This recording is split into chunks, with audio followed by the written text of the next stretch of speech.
Hello guys, তো কেমন আছো তোমরা সবাই? আশা করি তোমরা সবাই ভালোই আছো। তো আজকে যাবো আমরা কোয়েল পাখি আনতে বাজারে। তখন আমরা যাচ্ছি চান্দিনা বাজারে কোয়েল পাখি আনতে। তো বেশি দেরি না করে যাওয়া যাক, যাওয়ার পর আপনাদের দেখাইতেছি।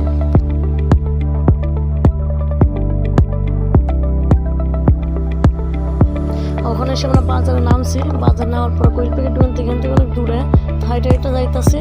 যাওয়ার পরে আপনাদের দেখাইতেছি।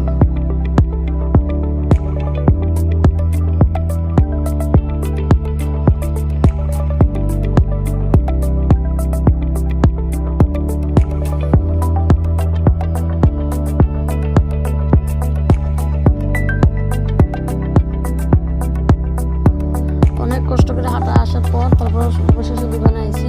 দোকানে আসে দেখি খালি শুধু এক কালারের কোয়েল পাখি। বলছে এক একটা কিনতে হবে, আর সবগুলা কোয়েল পাখিগুলো কালচে টাইপের। তো আমি চাইছিলাম সাদা কোয়েল পাখি নিতে,